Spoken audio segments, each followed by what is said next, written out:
Осы енді мына ғимараттарыңыз өте жақсы екен. Кірген кезде қазақ елінде жүрген бірден сезінесіз.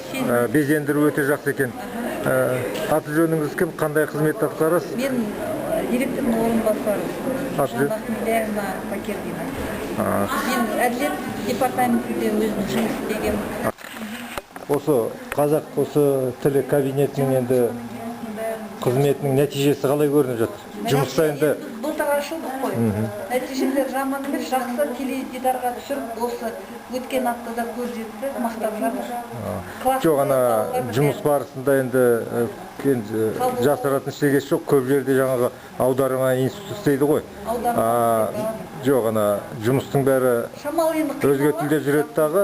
Ал әлгі құжаттың бәрін енді қазақша аудармасын дайындап қояды. Бізде жұмыс барысында енді қазақ тілі нақты қолданылып жатыр ма деген сұрақ қой. Бізде балалардың бәрі көбісі қазақ мектеп бітірген, онша қиналмайды. Жоқ, басшылық қазақша тілде болса да біздің бастық өзі сол басшымыз бәрі қазақша жүргізіп жатыр. Шамалы қиын ба, мен де бір тырысамын.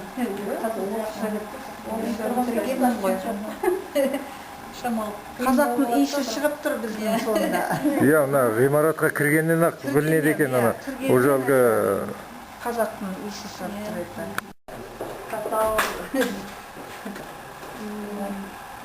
Тесттер жүргізіп. Ол кісі қазір астында жүр екен. Ана аттестацияда бар ма қазақ тілі сұрақтары? Аттестация Ай сайын өткізесіздер ме аттестацияны? жоқ, ай сайын емес. Тоқсан сайын. Оның ішінде бар ма сұрақтар? Мемлекеттік тілге байланысты. Жоқ, мемлекеттік тілге байланысты.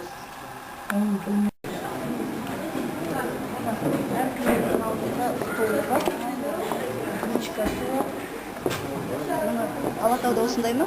Ондай емес. Алатауда мен білмеймін. Жоқ. Басқа жерлерде ондай емес, общий арнада өзі осы. Арнаға жалғас көшеді екен. Әрқайсының принтері, компьютері бар, мынандай лаптоптары, нелер, мына журналдары.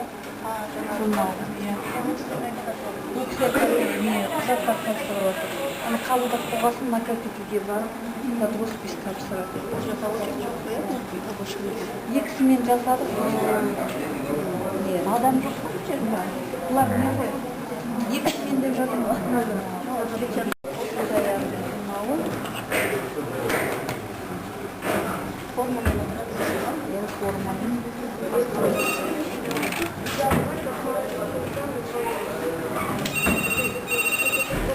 ұсыныс шағымдарын жазады. Ұсыныс, иә.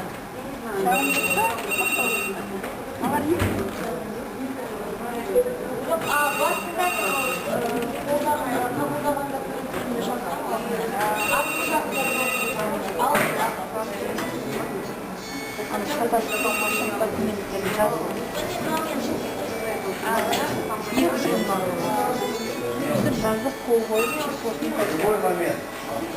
Әрбір келушіден сұрайсыздар ма? Жоқ, өзі сұрайды ғой. Пожелание деймін.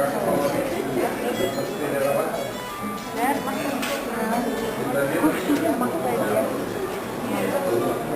Анандай новый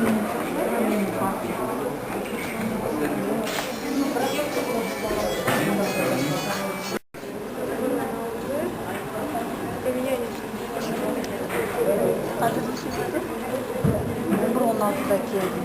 Мына уақыт бар. 16-да. Қазір 664 өтіп жатыр. Бұл күні 664. 4 адам қалған.